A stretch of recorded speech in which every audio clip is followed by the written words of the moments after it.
दोस्तों आप सभी का हमारे YouTube चैनल पर स्वागत है।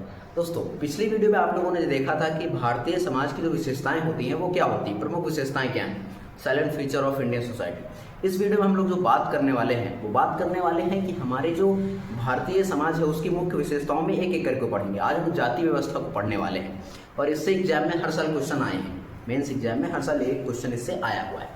तो वो हमें समझना है कि इसका जो मतलब थीम है वो क्या है एक्चुअली में, और इसको समझने का प्रयास करते हैं कि जाति व्यवस्था है क्या, कैसे शुरू हुई, और बहुत सारी चीज़ें ज़्यादा डिटेल में नहीं जाएंगे, ऊपर ऊपर से पढ़ के इसको हम समाप्त करें। तो चलिए शुरू करते हैं। जो जाति है वो अपने भारतीय समाज में कहा जाता है कि जाति एक ऐसी चीज़ है जो कभी नहीं जाती है ना। तो जाति व्यवस्था एक ऐसी चीज़ है, कास्ट सिस्टम हमारे भारत का सबसे पुराना सिस्टम है और ये ऐसा सिस्टम है जो हमारे समाज से जाएगा नहीं बहुत सालों तक, है ना। चेंजेस होंगे, धीरे धीरे परिवर्तन आएंगे, लेकिन ये जाएगा नहीं इतनी जल्दी क्योंकि इसे बहुत पुराना सिस्टम है। ठीक है, तो ये कैसा हुआ मैं थोड़ा इसको बताने की कोशिश करता हूँ। प्राचीन भारत में वैदिक पीरियड जो हमारा चल रहा था, आपने इतिहास पढ़ा होगा तो उसमें आपने सिंधु घाटी सभ्यता पढ़ी होगी। सिंधु घाटी सभ्यता के बाद जो पीरियड आता है उसको हम वैदिक पीरियड बोलते हैं, है ना। वैदिक सभ्यता बोलते हैं, वैदिक संस्कृति बोलते हैं। तो वैदिक संस्कृति में समाज को 4 वर्गों में विभाजित किया था। वो 4 वर्ग थे, ब्राह्मण, क्षत्रिय, वैश्य, शूद्र। ये 4 वर्ण होते थे, ठीक है। और ये जो ब्राह्मण होते थे इनका काम होता था ज्ञान को एकत्रित करना, यज्ञ करना, पूजा पाठ करना। क्षत्रिय का काम होता था युद्ध लड़ना, रक्षा करना, सैनिक मतलब देश की। वैश्य का काम होता था व्यापार वाणिज्य को बढ़ाना, हस्तशिल्प कार्य करना। और शूद्र का काम होता था इन तीनों की सेवा करना, है ना। सेवा जैसे कि कोई काम हो गया उस तरीके से उनको जो है कैटेगरी में डिवाइड कर दिया गया था कि आप लोग ये कर सकते हैं, आप लोग ये कर सकते हैं। हाँ, लेकिन एक बात इसमें थी कि ये सारी चीज़ें थी कर्म प्रधान, ऐसे थी कर्म प्रधान, यानी कर्म के अकॉर्डिंग, यानी कि कार्य के अकॉर्डिंग तुम जो है चीज़ें होंगी। अगर मान लो कोई भी व्यक्ति हो, अगर वो युद्ध लड़ता है तो वो क्षत्रिय कहलाएगा, है ना। इसलिए कहते हैं क्षत्रिय धर्म का पालन करो। क्षत्रिय धर्म क्या है? लड़ना, है ना, गलत के खिलाफ लड़ना। तो क्षत्रिय धर्म हमारा जो कहता है वो करो। ब्राह्मण मतलब कि ज्ञान को अर्जित करो। वैसे क्या कहता है? व्यापार वाणिज्य को बढ़ाओ, है ना। और शूद्र कहता है कि सेवा भाव करो, सेवा करो लोगों की। तो ये बेसिकली, लेकिन ये जो कर्म प्रधान व्यवस्था थी इसको हम वर्ण व्यवस्था कहते थे। आगे चल के धीरे धीरे उत्तर वैदिक काल में जो चीज़ें हुई इसमें क्या हो गई, इसमें एक कर्म प्रधान की जगह पे जन्म प्रधान हो गया। जन्म प्रधान का मतलब क्या है? तुम कर्म से ब्राह्मण नहीं हो गए, तुम जन्म से ब्राह्मण हो गए। मतलब तुम किससे ब्राह्मण हो गए? जन्म से ब्राह्मण। कर्म प्रधान ब्राह्मण नहीं रह गए, यानी कर्म के हिसाब से आप ब्राह्मण नहीं हो, आप जन्म के हिसाब से ब्राह्मण हो। आप अगर किसी ब्राह्मण जाति में जन्म लिए हो या ब्राह्मण वर्ग में जन्म लिए हो तो आप उसी वर्ण के कहलाओगे। आप अगर वैश्य वर्ण में जन्म लिए हो तो वैश्य ही कहलाओगे, शूद्र में जन्म लिए हो तो शूद्र ही कहलाओगे। तो ये बेसिकली बात थी। अगर आप शूद्र, जो इनकी हालत बहुत खराब होती थी इस पीरियड में तो ठीक थी, कर्म यानी वैदिक पीरियड में, वैदिक संस्कृति में। जैसे उत्तर वैदिक काल है उसमें थोड़ी इनकी हालत खराब होगी, तो जन्म प्रधान जैसे इसको बनाया जन्म आधारित, तब दिक्कत होगी, है ना। तब इनको वही में डाला गया और इनसे शोषण बहुत इनका होता रहा। एक मूवी है शूद्र करके, आप उसको अगर देखना चाहें तो देख सकते हैं। बहुत ही करते हैं वो इसके बारे में बात करते हैं कि आगे चलिए जन्म प्रधान अर्थव्यवस्था है या जन्म प्रधान जो सामाजिक व्यवस्था है जिसको हम वर्ण व्यवस्था कहते थे, ये धीरे धीरे जैसे समाज बीता, मौर्य एम्पायर आया और गुप्त पीरियड आया और धीरे धीरे करके पीरियड चेंज होते रहे, धीरे धीरे करके चीज़ें चेंज होती रही। तो आगे चल के इसी को अच्छे विभाजन के लिए और अच्छा करने के लिए इसमें से अनेक जो है जातियों का निर्माण कर दिया, अनेक जातियों का निर्माण।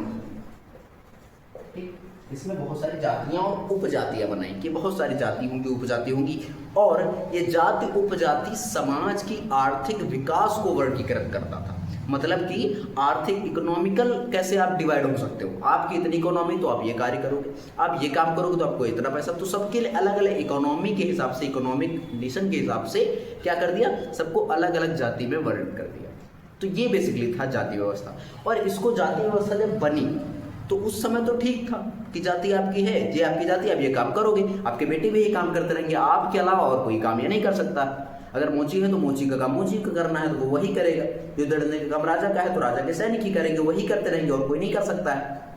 सिंपल सी बात। तो ये बेसिकली जाति व्यवस्था का मोटिव था। लेकिन आगे चल के शोषणकारी बन गया, इसमें आपका एक्सप्लॉयटेशन होता था बहुत ज़्यादा। तो वो दिक्कत वाली चीज़ ना। दिक्कत ये नहीं था कि जाति व्यवस्था खराब थी, जाति व्यवस्था खराब करने में बड़े लोगों की भूमिका थी, उच्च वर्ग की भूमिका थी, उच्च जातियों की भूमिका थी। उन्होंने नीची जातियों का शोषण किया।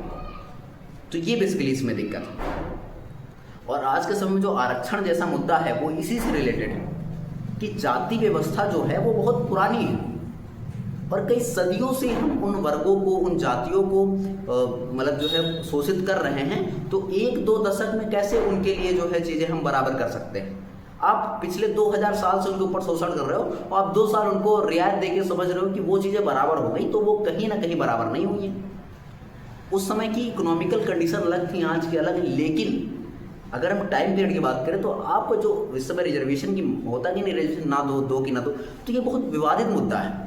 उसमें एक पक्ष ये भी होता है कि जाति व्यवस्था, जाति बहुत पुरानी, वो जाति शोषण उसका बहुत पहले से होता आ रहा है। SC/ST कम्युनिटी के साथ कितने सालों से मतलब ऐसा भी होता, OBC के साथ कितना जो है भेदभाव होता था, तो आज भी वो कहीं ना कहीं हमारे समाज में परिलक्षित होता है, दिखता है। तो ये चीज़ें आगे हम बात करते हैं। तो ये भारतीय अर्थव्यवस्था, भारतीय समाज की जाति व्यवस्था में पकड़ है। जाति व्यवस्था ऐसे उत्पत्ति हुई जाती है।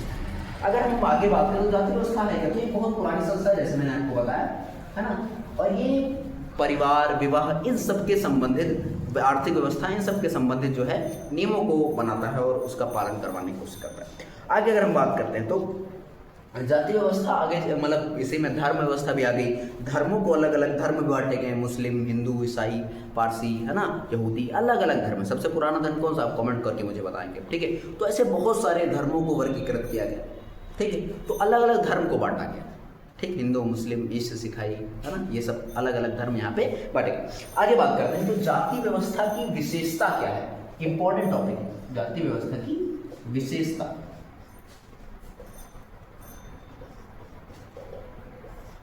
तो जाति व्यवस्था की विशेषताएं क्या है, तो जाति व्यवस्था की विशेषताएं, आपने कभी अगर देखा हो जाति व्यवस्था तो आपको पता होगा अगर कोई व्यक्ति किसी एक जाति में जन्म लिया है तो उसी जाति का कहलाएगा। तो जाति व्यवस्था की पहली पॉइंट ये हो जाएगा कि जाति व्यवस्था जन्म आधारित है। जन्म से ही किसी को जो जाति मिलेगी वही जाति का वो कहलाएगा। तो जन्म आधारित है, जन्म आधारित व्यवस्था, जन्म से आधारित व्यवस्था। आप मेरे साथ नोट्स जरूर बनाते चलिएगा। अगली जो मैं बात करूँ, जन्म आधारित समझ गया ना कि कोई अगर जन्म से ब्राह्मण है तो ब्राह्मण रहेगा वो, है ना, जो भी है वो वही रहेगा, बदल नहीं सकता अपने आप को, ठीक है। अगला है सजातीय विवाह। ये बहुत इंपॉर्टेंट टॉपिक भाई साहब, है ना, सजातीय विवाह से UPSC में क्वेश्चन आया था अभी, है ना। सजातीय विवाह क्या है कि एक जाति का मतलब एक ही जाति में विवाह हो सकता है। फॉर एग्जाम्पल अगर हम बात करें तो कोई एक जाति है और कोई दूसरी जाति, कोई एक जाति है और कोई दूसरी जाति, तो इन दोनों में विवाह नहीं हो सकता है। विवाह होगा हमेशा सेम कास्ट में, सेम जाति में होता है, इसको हम सजातीय विवाह बोलते हैं। आजकल इस पर बहुत चुनौतियां आ रही है। अभी भी देखो अपने भारत में मात्र 10 से 20% के करीब ही मतलब विजातीय विवाह होते हैं। विजातीय का मतलब है अदर जात के, अलग जाति के। और अगर मैं बात करूं धार्मिक विवाह यानी कि अंतर धार्मिक विवाह, यानी कि जिसमें धर्म अलग अलग हो, हिंदू मुस्लिम हो, सिखाई मुस्लिम हो, सिख मुस्लिम हो, ऐसे करके अलग अलग धर्मों में विवाह अगर हम बात करें तो उसकी संख्या मात्र हमारे समाज में 1 से 2% के बीच है टोटल विवाह के मामले में, है ना। ये और भी कम है लेकिन इतना आंकड़ा हम लगा सकते हैं अंदाजा। तो ये बेसिकली तो सजातीय विवाह, एक ही जाति में विवाह होता तो उसको सजातीय विवाह बोलते हैं। ये हमारे भारतीय समाज में ये कुरीति की तरीके से, भाई देखो अगर मेरा मन है किसी दूसरे व्यक्ति से शादी करने का तो नहीं कर सकते हो, है ना। अगर किसी दूसरी जाति से आपको विवाह करना तो हम नहीं कर सकते क्योंकि अपनी भारत की जो समाज में जाति व्यवस्था है वो इस चीज़ की अनुमति नहीं देता है। तो ये हमारी भारतीय जाति व्यवस्था की एक बहुत बड़ी नाकामी है ना। ये आज के समाज के लिए यानी आधुनिक समाज के लिए एक तरीके से चुनौती है और ये चीज़ खत्म कर पाना भी बहुत मुश्किल है। शहरों में लोग कहते हैं कि आज जाति कहाँ है, देखो यहाँ कोई जाति को मानता नहीं मानता। भाई गाँव की एक बार देखो आपको पता लग जाए कि जाति है क्या, है ना। मार हो जाता दूसरी जाति हो, एक जाति में अगर हल्का सा कुछ बोल दिया तो जाति के खिलाफ। तो आज भी जाति व्यवस्था बहुत अच्छे तरीके से हमारे समाज में मौजूद है। क्वेश्चन भी आता है कि जाति की प्रासंगिकता क्या है। प्रासंगिकता मतलब अभी है कि नहीं है, वो है तो क्यों है, नहीं है तो क्यों नहीं है, ये सारी चीज़ें आती हैं, उसको दोनों देखना पड़ता है। आगे बात करते हैं। तो 2 पॉइंट तो आपको समझ में आगे होंगे जाति की व्यवस्था के। तीसरे पॉइंट की अगर हम बात करें तो जाति जो होती है प्रत्येक जाति का खान पान, ठीक, खान पान हो गया और जैसे कपड़े पहनते हैं, ये सारी चीज़ें क्या होती हैं अलग अलग होती हैं, है ना। इनमें अलग अलग नियम होते हैं, ठीक। खान पान के क्या होते हैं नियम होते हैं।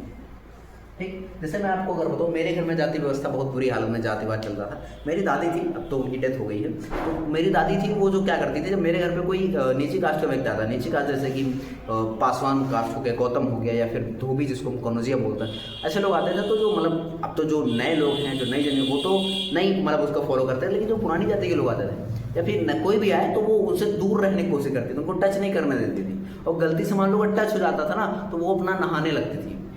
तो ऐसे ही चलता था जाति व्यवस्था। और ये भी बहुत पुरानी बात नहीं, अभी 4-5 साल, मतलब ज़्यादा साल नहीं हुए हैं, लेकिन 8-9 साल हुए होंगे, तो इतनी ही पुरानी बात है। और मेरे घर के बगल एक और दादी, वो तो अभी भी ये करती है, वो तो जाती तक नहीं उन लोगों के घर।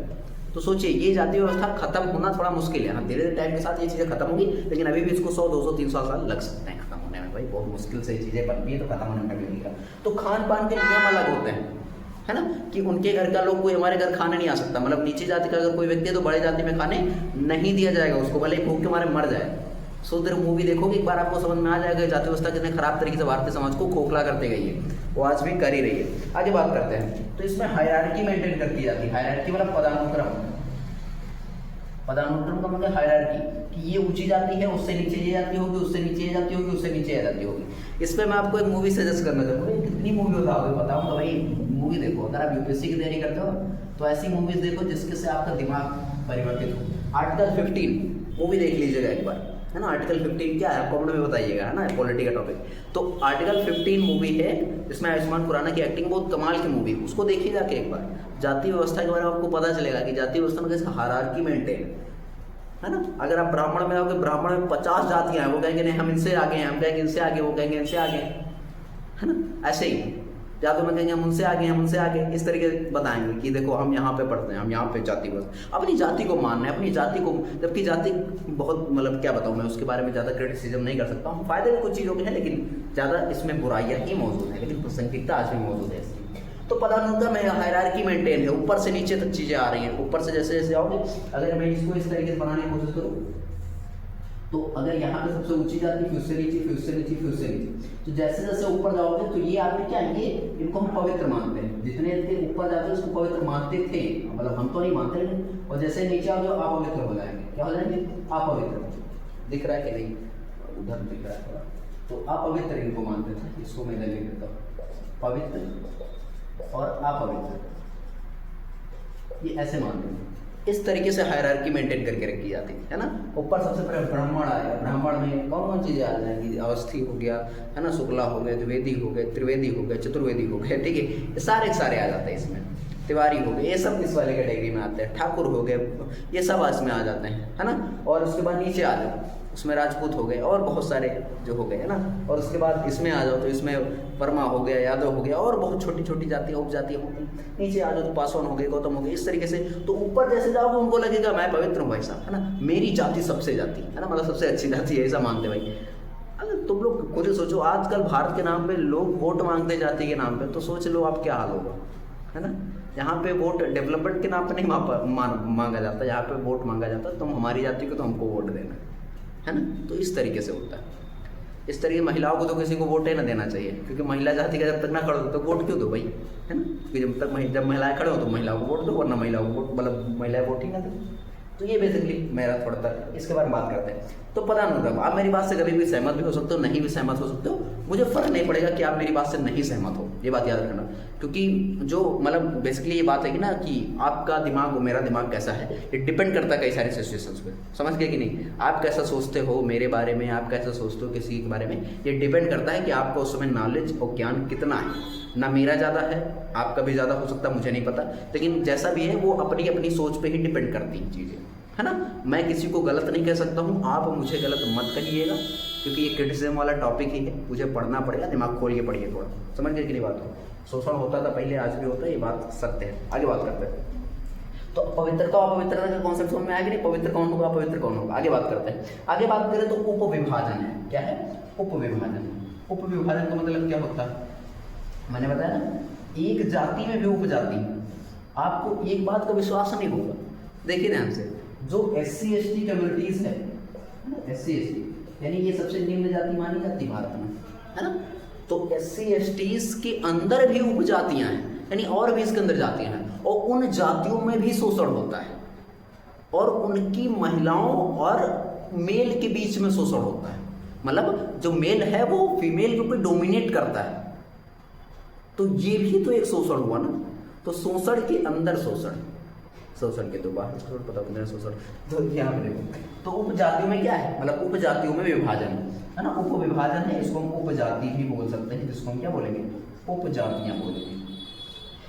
ठीक, और आगे अगर हम बात करें तो अगर आगे आप देखेंगे तो ये जो जाति व्यवस्था है वो कैसे जुड़ी हुई है, वो खास व्यवसाय से जुड़ी हुई है। किससे जुड़ी हुई है, व्यवसाय से, कि अगर आप जो है वर्मा है तो आपका काम ये है, अगर आप यादव हैं तो आपका काम सिर्फ गाय भैंस चराना, उसका दूध बेचना ही। क्यों दूध बेचना है, हम भाई कोई बिजनेस करेंगे, हमारा मन है तो हम दूध डेयरी के लिए केक फॉर्म खोलेंगे, हम केक बनाएंगे, हमारा जो मन है वो हम करेंगे, हम दुकानदारी भी करेंगे, हमारा जो मन वो करेगा, गुप्ता ही क्यों करेगा दुकानदारी, हम करेंगे। तो ये बेसिकली जाति व्यवस्था को एक तरीके से भारतीय समाज में बहुत पहले थोपी गई चीजें हैं। तो खास व्यवसाय से जुड़ी चीजें, पारंपरिक चीजें जुड़ी हुई हैं।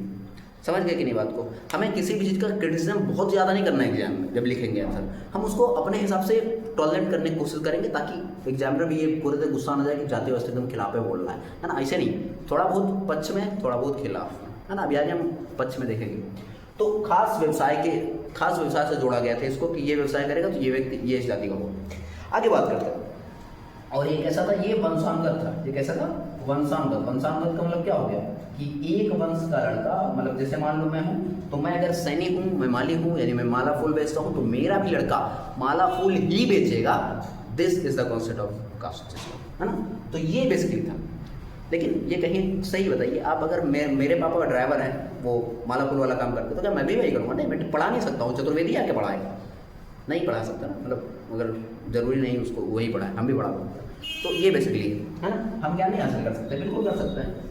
कोई ऐसे ज्ञान नहीं हासिल कर सकता, बिल्कुल कर सकता है। मेरी कोचिंग में भी उतने बहुत से बारे बच्चे ऐसे पढ़ते हैं, उनको मैं फ्री में पढ़ाता हूँ, और फिर मैं जो देने लायक वो दे के पढ़ते हैं। तो बेसिकली ये चीज़ें होती हैं। आगे बात करते हैं। तो आगे अगर हम बात करें तो इसमें अपना जो है सजातीय विवाह में अलग अलग जाति का अलग अलग विवाह होता है ना। इसमें होता क्या है कि जैसे मान लो मेरी जाति है, तो मैं चाहूँगा मैं अपनी उच्च जाति से विवाह करूँ, है ना। अलग अलग खान पिया होता है इसमें भी, इसीलिए जाति व्यवस्था की ये भी एक विशेषता है। आगे अगर हम बात करते हैं तो इसमें अस्पृश्यता होती है। क्या होती है? अस्पृश्यता। जैसे मैंने भी आपको बताया था कि मेरी दादी जो है छूती तक नहीं, छू ले तो दादी नहाती थी, पहले पवित्र करती थी, ओम नमः शिवाय गंगा नौटंकी करती थी। क्या मतलब इससे भाई, जो छोड़ गौ के छुए से हाथ तो करो, हाथ तो के भी है ना। फिर भी क्वेश्चन जब किसी के मूल्य पहले से विकसित हैं तो उन मूल्यों को परिवर्तित करना सो मच डिफिकल्ट, है ना। आपको पता होगा कि अगर आप किसी चीज़ को मानते हो तो उसको बदलना एक बहुत बड़ा ब्लंडर होता है, उसको बदलना भी बहुत बड़ी बात होती है ना। जब कोई व्यक्ति किसी खास चीज़ के ऊपर मानता है, जैसे मेरे पिताजी जो है, मेरे पापा जो हैं, वो जाति व्यवस्था के कट्टर समर्थक है, तो वो उनको अगर मैं चाहे इतना समझा लूँ को शोषण होता है ये समझ लो कि नहीं मानेंगे, किसी कीमत पर नहीं मानेंगे, क्योंकि उनके मूल्य पहले से विकसित हो चुके हैं, मूल्य इतने सुदृढ़ हो चुके हैं कि उनको बदलना लगभग में नामुमकिन है। हाँ, कोई बहुत बड़ी घटना हो जिससे उनके मूल्य बदल जाए तो बदल जाए, वरना फिर पॉसिबल नहीं है। ठीक है, तो अस्पृश्यता इसमें हुई है ना। एक और कॉन्सेप्ट रहता था हाथ से मैला ढोला वाले प्रथा है ना, कि जो शूद्र जाति होते हैं उनको मैला ढोलाया जाता था, यानी गंदगी उनसे साफ करवाई जाती है। ठीक, नीचे कास्ट के लोगों से आज भी ऐसी चीजें हैं। ठीक है, जाति के आधार पर हिंसा होती है। आप देखते होंगे कि एक जाति दूसरी जाति से लड़ गई बिना मतलब कोई बस बतना बोल रहा है कि तुम्हारी जाति हमसे नीची है, बस उतने पर मार कर ले, लाए डंडा पीट पाट के रख दी, उधर महिलाओं को गलत कर दिया, इधर बच्चों के साथ उनके गलत कर दिया। तो ये जातिवादी हिंसाएं भी हम देखने को मिलती हैं, और राजनीतिक पार्टियां इसका बहुत फायदा उठाती हैं, है ना। ये बात आपको याद रखनी। और जाति आधारित आरक्षण ये इसका प्लस पॉइंट है ना। लेकिन प्लस पॉइंट तो है, लेकिन साथ में ये माइनस पॉइंट भी है ना। आपको अगर मैं दिखाना चाहूँ, यहाँ पे मेरे बगल में डॉक्टर भीमराव अम्बेडकर का जो है डायग्राम लगा हुआ है ना, मतलब जो है इमेज लगी हुई है। मैं इनका बहुत मतलब जो है मानता हूँ और इनको फॉलो भी करता हूँ। देखिए, एक बात मैं आपको बता देना चाहता हूँ, आप किसी चीज़ के कट्टर विरोधी या कट्टर समर्थक मत होइएगा, है ना। एकदम विरोधी हो गए, विरोध कर रहे हैं, नहीं करना है। आरक्षण का एकदम विरोध नहीं करना है, वो एकदम समर्थन भी नहीं करना है, क्योंकि कहीं ना कहीं आरक्षण सही भी है, वो एकदम सही, मैं तो इसको परफेक्ट मानता हूँ, भले मुझको मिलता है नहीं मिलता वो बात अलग है। लेकिन इसका विरोध करने वालों का एक तर्क आपको देखना होगा कि अगर हम उन लोगों को, जिन लोगों को आरक्षण दे रहे हैं, उनको इकोनॉमिकली और सोशली दोनों तरीके से अगर हम पावरफुल कर दें, एम्पावर कर दें, तो हमको उन्हें आरक्षण देने की आवश्यकता नहीं पड़ेगी। वो आरक्षण इसीलिए दिया जाता है ताकि उनको इकोनॉमिकली और सोशली मतलब ऊपर लाया जा सके। तो ये यहाँ पे एक प्लस पॉइंट है, ये बात आपको याद रखना है। डॉक्टर भीमराव अम्बेडकर कहते हैं देखिए भारत में डेमोक्रेसी नहीं चलेगी। क्यों? क्योंकि सामाजिक विषमता बहुत है। आप देखो कितना ज़्यादा शोषण होता है SC ST कम्युनिटी के साथ, OBC के साथ। तो ये शोषण क्यों हो रहा है? क्योंकि समाज का जो विवरण मतलब विभाजन है वो सही तरीके से नहीं है। कोई बहुत अमीर है, कोई बिल्कुल गरीब है। तो ये चीज़ें हमारे समाज में कुरीति पैदा करती हैं। तो बेसिकली ये था, मैं विशेषता बताने की जगह पे इसका क्रिटिसिज्म भर भर के किया है। 4 लोग उसको गाली देंगे चल जाएगा, लेकिन मेरे मन में जो है वो निकाल देता हूँ, है ना। क्योंकि YouTube एक ऐसा प्लेटफॉर्म है जिस पे आप अपनी बात रख सकते हो सही तरीके से। बस हाँ, कोई पार्टी या कोई चैनल रिलेट कर दे, ये बड़ा डर लगा था आजकल हमको, ठीक है। तो ये बेसिकली बात थी। अब हम बात करते हैं जाति व्यवस्था की प्रासंगिकता, यानी कि जाति व्यवस्था में परिवर्तन क्या है। परिवर्तन का मतलब क्या है कि परिवर्तन जो हुए, चेंजेस हुए जाति व्यवस्था में, क्या परिवर्तन हुआ। आप जैसे आजकल देखोगे तो मतलब जो है अंतर जाति विवाह बहुत हो रहे हैं, विजाति विवाह जिसको बोलेंगे। बहुत सारी अलग अलग लोग अलग अलग जाति विवाह करते हैं। और ये बड़ा चैलेंज होता है। मैं आपको बताऊँ कि अगर आप किसी दूसरी जाति के साथ विवाह करेंगे, विवाह करने का प्रयास करते हैं, तो पूरा ब्रह्मांड आपके खिलाफ हो जाएगा। ऐसा लग रहा है भगवान विष्णु खुद के आके कहते हैं कि नहीं पुत्र तुम नहीं कर सकते वैसा। तो ये बेसिकली होने लगता है अगर आप कभी देखोगे तो। जाति व्यवस्था की जो में परिवर्तन क्या है, ये अगर हम देखें तो जाति व्यवस्था में परिवर्तन, जाति व्यवस्था, ठीक। तो जाति व्यवस्था में परिवर्तन क्या है, दो चीज समझ लेते हैं। पहले परिवर्तन की बात करते हैं, वो एक तरफ इसके प्रभाव की बात करेंगे। परिवर्तन से क्या प्रभाव उत्पन्न, जाति व्यवस्था के प्रभाव, ये दोनों चीजों पर हम बात करते हैं। तो जाति व्यवस्था में परिवर्तन क्या है कि इसमें जो है एक पक्ष बढ़ा है कि इसमें आधुनिकता आई। क्या है आधुनिकता? आधुनिकता मतलब क्या है, मॉडर्नाइजेशन। आधुनिक हो गए लोग, जाति व्यवस्था में ज़्यादा विश्वास नहीं कर रहे, चेंजेस हो गया। अब आधुनिक बातें करेंगे। जाति व्यवस्था मानते हैं कि जातिवाद हमारा श्रेष्ठ है, लेकिन आधुनिक बन गए हैं थोड़ा, है ना, थोड़ा मॉडर्न हो गए हैं। थोड़े मानेंगे नहीं कि हम अगर जाति में हैं तो हमको यही कपड़ा पहनना चाहिए, हमको यही काम करना चाहिए, नहीं करेंगे, हम दूसरा भी करेंगे। तो वो मॉडर्नाइजेशन का एक फर्क होता है, ठीक है। शिक्षा व्यवस्था ने कहीं ना कहीं अपने इसको जो है बदला है। शिक्षा लोग ले रहे हैं तो उससे चेंजेस आ रहे हैं। तो शिक्षा व्यवस्था में परिवर्तन, इंग्लिश मीडियम का ज़्यादा प्रभाव, तो उससे कुछ लोग जो पढ़ते लिखते हैं कहीं दूसरी जगह पे जाते हैं, किसी दूसरी जगह पे जाते हैं, तो वहाँ पे सीखते हैं चीज़ों को, तो उससे भी उनको काफ़ी ज़्यादा फायदा मिलता है। और उसके बाद बात करें तो कानूनी व्यवस्था।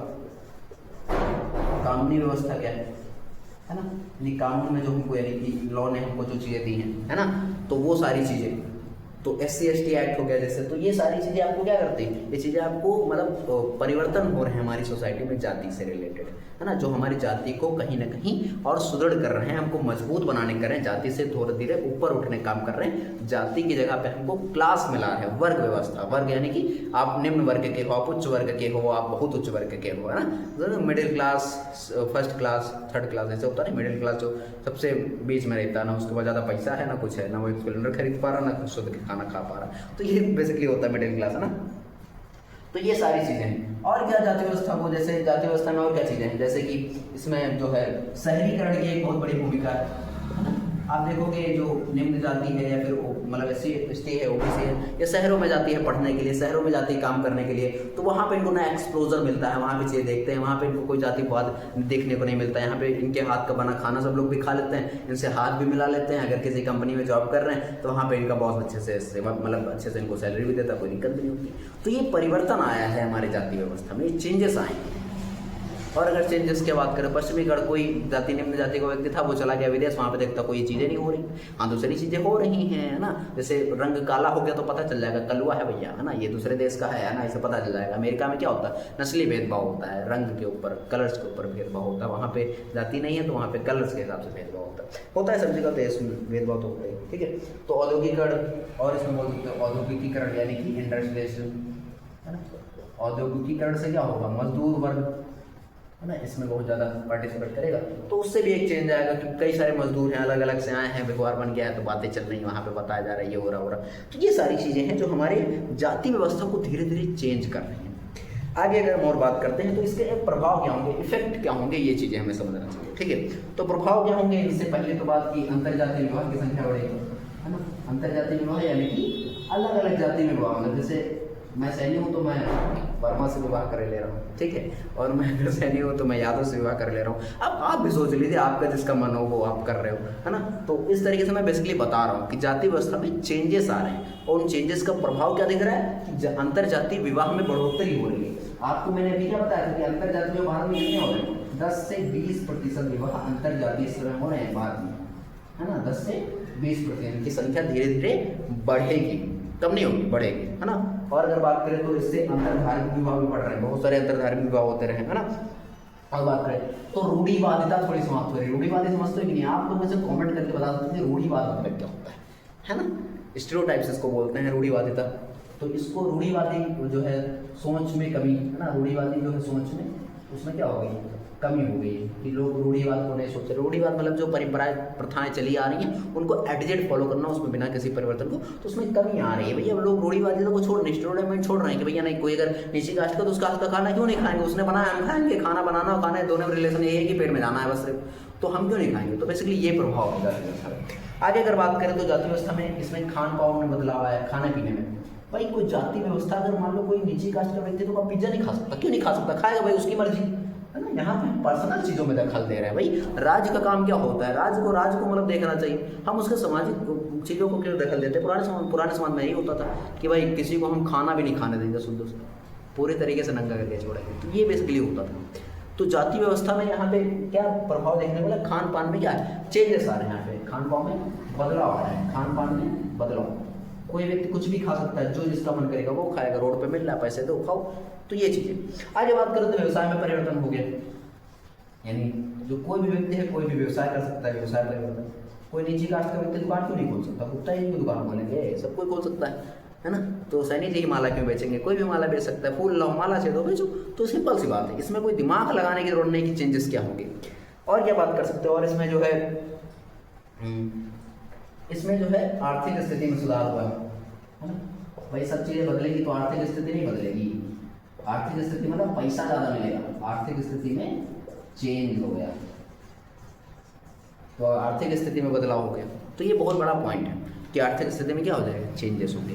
तो ये बेसिकली क्या है कि हमारे जातीय व्यवस्था में परिवर्तन, और परिवर्तन से क्या हो रहा है, प्रभाव हो रहा है। जब परिवर्तन होगा तो उससे प्रभाव जरूर होगा, है ना। कोई भी परिवर्तन होता है उससे कुछ इफेक्ट दिखते हैं, है ना। तो जब एजुकेशन सिस्टम में चेंजेस होंगे तो आपको विद्यार्थियों के अंदर परिवर्तन दिखेगा। तो एजुकेशन सिस्टम को बदलने की जरूरत है भाई, है ना। हम थोड़ा बोर्ड से चल के प्रैक्टिकल ज़मीनी चीज़ों पर हरकतें देखें तो हमको थोड़ा ज़्यादा समझ आएगा। तो ये बेसिकली आपने समझ लिया है कि जातीय व्यवस्था के प्रभाव और परिवर्तन क्या है ना। इससे आपको याद रखना है, एग्जाम में क्वेश्चन पूछ सकता है। कैसे पूछेगा थोड़ा मैं आपको झलक दिखाना मतलब बताना चाहूँगा, क्वेश्चन इससे थोड़ा कैसे आ सकता है। जैसे एक मैं क्वेश्चन आपको बताऊँ कि एक क्वेश्चन आया था कि मान लीजिए कि आपको किसी की दूसरी जाति से विवाह करना, मतलब एक जाति का दूसरी जाति से, नहीं ये क्वेश्चन नहीं था, क्वेश्चन था कि बढ़ते समाज में सजाति मतलब वो अंतरजातीय विवाह की में बढ़ोतरी हुई है, परंतु उसकी मात्रा में अंतर धार्मिक विवाह में उतनी बढ़ोतरी नहीं हुई है, तो इसकी विवेचना करनी है। तो ऐसा क्यों हुआ कि हमें अंतर जातीय विवाह तो बहुत देखने को मिल रहा है, उसमें वृद्धि हो रही है, लेकिन अंतर धार्मिक विवाह क्यों नहीं हो रहे, तो उसमें आपको क्या रीजन बताते, तो वही सब रीजन बताने जो मैंने अभी बकाया खूब सारा, है ना। तो ये सारी चीज़ें हैं। अब आगे बात करते हैं अगले टॉपिक पे। लास्ट टॉपिक बचा है, इसका भाई खत्म हो जाएगा। ज़्यादा वीडियो लंबा होता तो आपको दिक्कत होने लगती, इतना लंबा बना रहा है, एक का टॉपिक 10 दिन में खत्म कर गए। चलो ठीक है, देखिए तो वर्तमान में अगर हम बात करें तो जाति व्यवस्था को सुदृढ़ करने वाले कारक, यानी इसकी प्रासंगिकता अभी बनी है कि खत्म हो गई है कि गई, तो ये है ना। तो जाति व्यवस्था को सुदृढ़ करने वाले कारक, लिख लो हेडिंग लगाओ भाई, जाति व्यवस्था को सुदृढ़ कैसे फैलेगा, सुदृढ़ करने वाले कारक, ठीक, सुदृढ़ करने वाले कारक। कैसे लिखोगे यूपीएससी मेंस में, बड़े हैं टीचर बनने, चलो थोड़ी बहुत तो गलती सबसे होती ना। तो ये आपने हेडिंग लगा ली, अब इसको पॉइंटर्स के तहत समझते हैं, ठीक। तो जाति व्यवस्था में क्या क्या जो है इसको सुदृढ़ करने के लिए कौन से कारक हैं, यानी जाति व्यवस्था मजबूत कैसे बनी हुई है आज भी उसकी नींव ज़्यादा नहीं हिला पाए, थोड़ा बहुत इसे हिलाए हैं लेकिन अभी पूरा नहीं हिला पाया। जैसे ना पावा देखते हो छोटे बच्चे ऐसे ऐसे करते तो हल्का सा उठा पाएगा, अभी ज़्यादा नहीं उठा, मतलब अभी पूरा तो उखाड़ के फेंकने टाइम नहीं आया है, तो इसको बहुत टाइम लगेगा भाई। कि देखो क्यों जाति व्यवस्था इसलिए नहीं हट रही, क्योंकि राजनीति इसका बहुत बड़ा फैक्टर है ना। तो जाति और राजनीति का एक बहुत बड़ा क्या है, गठजोड़ है, जाति व राजनीति। अपनी भारतीय राजनीति सिर्फ पॉलिटिक्स जो है कास्ट के ऊपर ही चल रही है। वैसा उत्तर प्रदेश में जैसे आओगे तो लोगों में आपको दिक्कतें देखने को मिलेंगी। यादव समाज अखिलेश यादव पार्टी, ब्राह्मण समाज Yogi Adityanath, Mayawati SC ST community, सबका बटा हुआ है। हमको नेता नहीं देखना, नेता भाड़ में जाए। योगी आदित्यनाथ चाहे जैसा काम करे, अखिलेश यादव जी चाहे जैसा काम करे, मायावती जी चाहे जैसा काम करे, हमको किसी का काम नहीं देखना। हमको देखना क्या है, उनकी जाति देखनी है। अगर मायावती जी ने SC ST के लिए काम किया तो ब्राह्मण और यादव वोट नहीं देगा। समझ गए ये बात? तो ये है मेन चीज़ कि हम जाति व्यवस्था को राजनीति से जब तक अलग नहीं करेंगे तब तक भारत में जाति व्यवस्था को सुदृढ़ मजबूती बनी रहेगी, ये कम नहीं हो सकती। इसका रीज़न ये पर्टिकुलर बहुत इंपॉर्टेंट है कि जाति में हमारी राजनीति घुसी हुई है ना। जैसे कोई आएगा वही मासड़ देगा कि हम यादवों के लिए दो ये खरीद के देंगे, वो खरीद के देंगे, हम SC ST के लिए ये करके देंगे, वो करके देंगे, हम ब्राह्मणों के लिए ये माफ़ कर देंगे, वो माफ़ कर देंगे, उनके लिए 2 बीघा कट्ठा खेत ले देंगे, ऐसे बोलेंगे। मेरा किसी पर्टिकुलर धर्म जाति विवाह मतलब ये सबसे कोई मतलब नहीं भाई।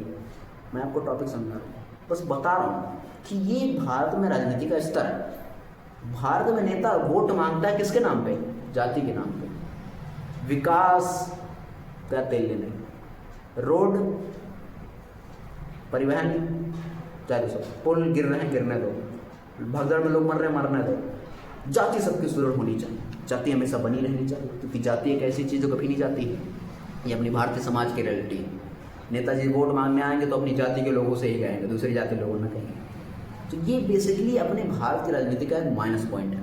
ये बात आपको याद रखना है कि भारत में राजनीति का एक गठजोड़ है, ठीक है। ये बेसिकली है ना। भारत में क्या देखते हो आप, ये चुनावों का एक वोट बैंक है, याद रखना। चुनाव में वोट बैंक का काम करता है। अगर आपने मूवी देखी है कौन सी, नायक, एक दिन के CM वाली, तो उसमें आपको अच्छे समझ में आता होगा कैसे राजनेता जाति के नाम पे दंगे वंगे भड़काते हैं सब, है ना। तो ये चीज़ें हर सरकार में होती हैं, कोई वर्तमान सरकार की बात नहीं है ना, पहले की सरकार, ये हर एक सरकार में होता, हर एक गवर्नमेंट में होता। और ये चीज़ें होती रहेंगी जब तक प्रत्येक नागरिक शिक्षित नहीं हो। ये शिक्षित होना बहुत टाइम लगेगा, कभी नहीं हो जाएगा। जब इतने साल से गंवार बैठे हो तो 1 साल में, 2-3 साल में, 15-20 साल में चीज़ें चेंज नहीं होता चाहिए एकदम से। ये चीज़ें बहुत टाइम लगता है, सामाजिक परिदृश्य को चेंज होने में लंबा समय लगता है ना, बहुत लंबा समय लगता है, धीरे धीरे होती है, एकदम से नहीं हो जाती है, एकदम से चेंज, एकदम से ही हवा बदल के रहती है पूरा संसार, है ना। आगे बात करते हैं तो और क्या चीज़ें, तो इसमें लोकतांत्रिक विकेंद्रीकरण है ना, लोकतांत्रिक विकेंद्रीकरण, ठीक। ये इसको मजबूत बना के रखें, जैसे लोकतांत्रिक विकेंद्रीकरण,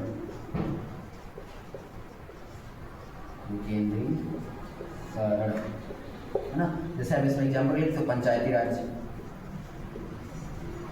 पंचायती राज में क्या है, जात के आधार पर आरक्षण दिया जाता है, ठीक। और क्या हो गया, और म्यूनसिपैलिटीज जो होती है ना, वो सारी चीज़ें। तो जाति व्यवस्था में क्या दिया, आरक्षण दिया जाता है। जाति मतलब जाति व्यवस्था के हिसाब से पंचायतों में क्या है, रिजर्वेशन यानी कि आरक्षण।